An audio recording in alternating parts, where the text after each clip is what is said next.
तो कैसे आप लोग बताना चाहूंगा, आज सीखेंगे हम कि मार्केट में ना हमें क्या कहते हैं, एंटरप्राइज वैल्यू होता क्या है। हर किसी का कंसर्न होता है कि एंटरप्राइज वैल्यू किसे कहते हैं। हर किसी को मार्केट कैप फंड पता है, हर किसी को पी रेशियो पता है, पी वैल्यू पता है, डिविडेंड क्या होता है पता है। और पहली बात तो आम आदमी को ना यही नहीं पता होता कि डिविडेंड क्या होता है एंड इंटरप्राइज वैल्यू क्या होता है एंड प्लस में आपका पीवी रेशियो क्या होता है, पी रेशियो क्या होता है। तो पी रेशियो पीवी वैल्यू के ऊपर मैंने वीडियो बना दी है, आपको आई बटन पे लिंक मिलेगा, वहां से आप चेकआउट कर सकते हैं, देख सकते हैं वीडियो को और समझ सकते हैं कि क्या है क्या नहीं, एवरीथिंग। बट आज सीखेंगे इंटरप्राइज वैल्यू क्या होता है, इंटरप्राइज वैल्यू को मतलब क्या होता है, इंटरप्राइज वैल्यू से हमें क्या फर्क पड़ता है मार्केट कैप फंड में, राइट। मान लो कि मार्केट कैप फंड 100 रुपए का है एंड उसके बाद अगर इंटरप्राइज वैल्यू 120 रुपीज का है तो हमें सस्ता पड़ रहा है या महंगा पड़ रहा है, हम कैसे डिफाइन करेंगे। कोई कंपनी है, हम जो ले रहे हैं उसको लेने पे हमें क्या प्रॉफिट होगा या फिर लॉस होगा, हमें कैसे डिफाइन कर सकते हैं। क्या हमें मार्केट प्राइस से, मार्केट कैप फंड से इंटरप्राइज वैल्यू का डिफरेंट होता है, या डिफरेंस होता है तो क्यों होता है, और डिफरेंस होता है तो कितना होता है, सारा कुछ जानेंगे डिटेल्स में। चलते हैं ब्लैक बोर्ड पे और सीखते हैं क्या होता है इंटरप्राइज वैल्यू। देखिए, तो पहली बात तो इंटरप्राइज वैल्यू सीखेंगे तो देखो, पहले होता है मार्केट कैप फंड। एक नॉर्मल सा एग्जांपल देता हूं, हमेशा कहता हूं कि नॉर्मल से एग्जांपल के साथ समझेंगे, क्योंकि मैंने अपना चैनल इसलिए स्टार्ट किया है कि यहाँ पे ना जो लोग हैं वो ऐसे लोग हैं जिनको मार्केट के बारे में नहीं पता। एक आम आदमी और एक आम जनता जो होती है ना, उसे ये नहीं पता होता 9 to 6 की शिफ्ट करने के बाद वो बंदा जब ऑफिस से जब घर आता है ना, तो उसे इतना पता होता है कि मुझे अपने स्टॉक मार्केट में जो पैसा लगा है वो ऊपर बढ़ता हुआ दिखना चाहिए पोर्टफोलियो में।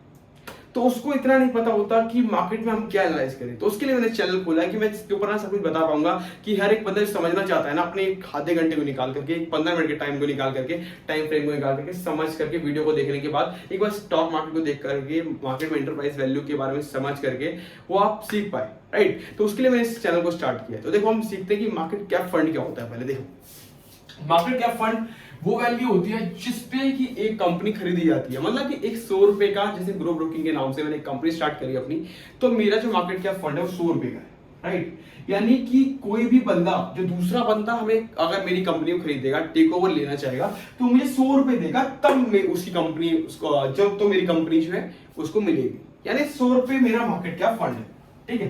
तो जो मैंने स्टार्ट करा है कंपनी ग्रो ब्रोकिंग, ठीक है, जो ग्रो ब्रोकिंग के नाम से जो मैंने कंपनी स्टार्ट करी है, उसका जो मार्केट कैप फंड है वो 100 रुपए का है। तो 100 रुपए देंगे तो मार्केट कैप कंपनी को उसको मिलेगा, वो पूरा मार्केट मेरा खरीद सकता है, पूरी कंपनी मेरी टेक ओवर कर सकता है। अब मार्केट कैप के बारे में पता है कि जो कंपनी का टोटल अमाउंट होता है। अब इंटरप्राइज वैल्यू क्या होता है, जब अगर मार्केट कैप ये होता है, तो जब मैंने 100 रुपए दे दिए तो फिर इंटरप्राइज वैल्यू क्या होता है, मार्केट वैल्यू पूरा खरीद लिया, तो हम इंटरप्राइज वैल्यू कैसे, ये बताइए। तो देखो, अब जानते हैं इंटरप्राइज वैल्यू का। अब मान लो एक कंपनी है 100 रुपए की, ठीक है। अब मेरा पैसा, मैंने कितना लोन ले रखा है, कितना मेरे पास कर्ज है, कितना मेरे पास कैश पड़ा है अपने पास, कितना मार्केट में पड़ा है, कितना बैंक के पास अमाउंट पड़ा है, ये चीज इसमें काउंट नहीं है। इसमें सिर्फ कंपनी की जो एक्चुअल वैल्यू है, कंपनी में जितना पैसा इन्वेस्टेड है इतना अमाउंट है, बाकी कैश कितना पड़ा है ये इसमें ऐड नहीं है, डेट ये ऐड भी नहीं है, ठीक है।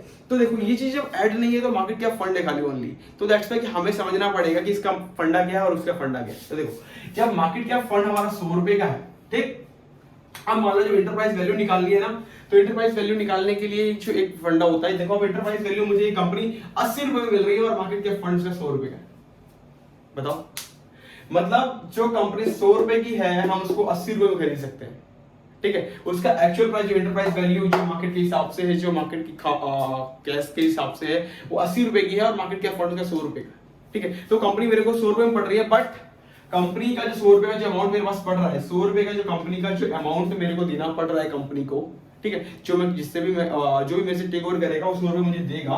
तो देन मैंने कहा कि जो कैश है ना उसके पास, उसकी वो मुझे 100 रुपए दे देगा, तो मैंने उसको कंपनी दे दिया, कंपनी को मैंने उसको दे दिया कि भाई आपकी चाबी पकड़ो और आपका ये दुकान हो गया। मैंने एक दुकान खोली 100 रुपए में, ये मेरा मार्केट कैप फंड है। उस बंदे ने मुझे 100 रुपए दिए, मैंने उसको चाबी दे दी, सर आपका दुकान आपके पास है, आप रख लीजिए, ठीक।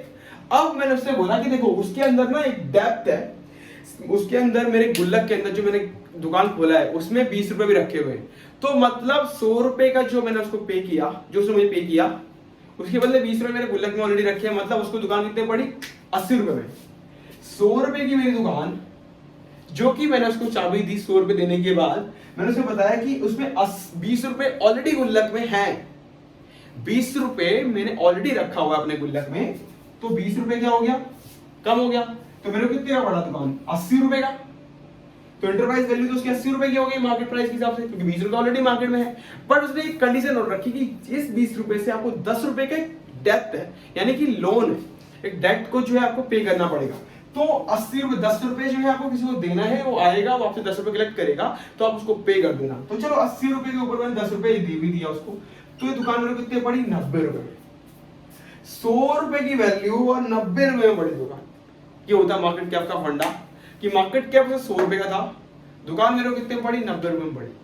तो ये प्रॉफिट हुआ है, लॉस हुआ है, कैसे जानेंगे, देखो आप बता दो मैं समझ। अब एक कंपनी है स्टैंड अलोन, मतलब स्टैंड अलोन का मतलब ये होता है कि एक कंपनी जो स्टैंड अलोन, एक ही बिजनेस है मेरा ग्रो ब्रोकिंग का, एक मेरा दुकान था, उसी को देखो स्टैंड अलोन का मतलब था एक कंपनी जो ग्रो ब्रोकिंग का जो इस दुकान चल रही थी वो एक बंदे की है, मतलब एक ही पैसा इन्वेस्टेड है, इसमें से प्रॉफिट हो या लॉस हो सब कुछ मुझे दिखाना पड़ेगा अपने मार्केट कैप फंड में, ठीक है। तो एक कंपनी है, उसके ऊपर हम देख रहे हैं, तो कंपनी का जो ग्रोथ है ना, उसके हिसाब से मुझे 80 रुपीज का जो है इसका प्राइस पड़ा मुझे पूरे मार्केट से। एंटरप्राइज वैल्यू जो पड़ी मुझे 80 रुपीज की पड़ी, तो 80 रुपीज प्लस 10 रुपीज भी अगर हम प्लस कर लेते हैं कैश को, यहाँ पे जो हमारा पूरा फॉर्मूला होता है वो ये होता है कि मार्केट कैप को हम मार्केट कैप फंड में से माइनस करते हैं कैश अमाउंट को, ठीक है, और प्लस करते हैं डेट को, ठीक है। मार्केट कैप फंड में से अपना कैश अमाउंट को, जितना भी कैश हमारे गुल्लक पे पड़ा है वो कंपनी को हम पे नहीं कर रहे होते हैं, उस पे एंटरप्राइज वैल्यू तभी कैलकुलेट होता है। तो मार्केट कैप फंड है, उसको हमने कंपनी को पे कर दिया, अब जो कैश है वो हमारे लिए होगा, अब कंपनी का कोई हिस्सेदारी नहीं है, कंपनी चले जाएगी अपने घर, हमें जो कैश है वो अब मेरा है। अब उस कैश को जो है जो मेरा है, तो कैश को जब हम माइनस करेंगे एंड उसके बाद जो उस कंपनी का लोन है वो हमें पे करना पड़ेगा, लेकिन कैश कंपनी का हमारा हो गया बट लोन भी हमारा होगा, ठीक है।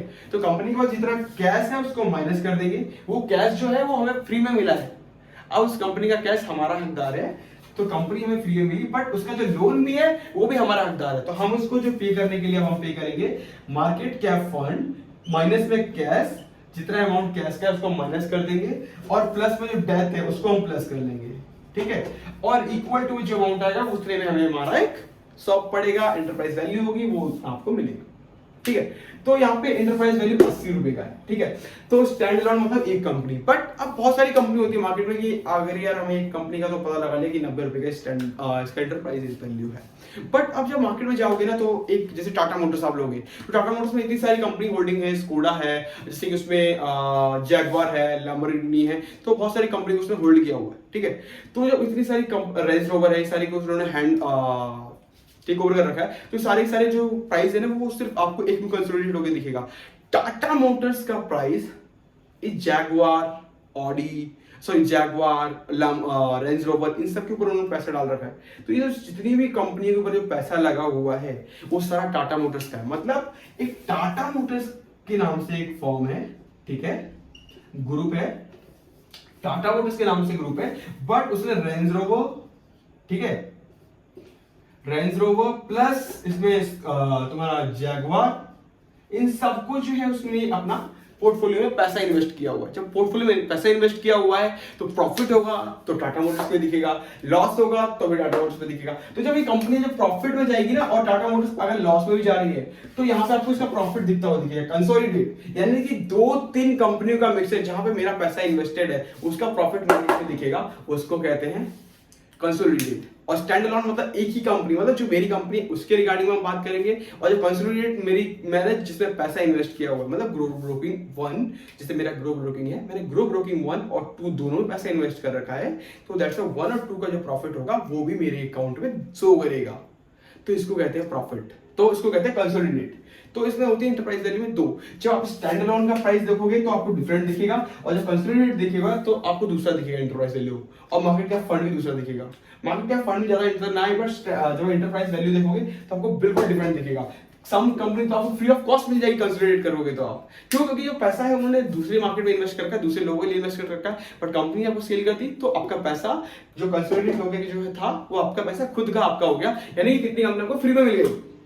बट इसका जो है बहुत डिपेंड करता है कि जो बंदा है वो सेल करना चाहता है अपनी कंपनी को, नहीं सेल करना चाहता है, ये डिपेंड करता है। तो ये होता है इसकी वैल्यू। स्टैंड अलोन यानी कि जो कंपनी है जिसके नाम से वही उसी का प्राइस दिखेगा टाटा मोटर्स का, बट जिसके ऊपर उन्होंने पैसा लगाया हुआ है, जब हम कंसोलिडेट करके देखेंगे उसका प्राइस तो सारा कुछ हमें देखने को मिलेगा। वीडियो अच्छी लगी हो तो लाइक कर लीजिएगा, शेयर कर लीजिएगा। Thank you so much guys and love you and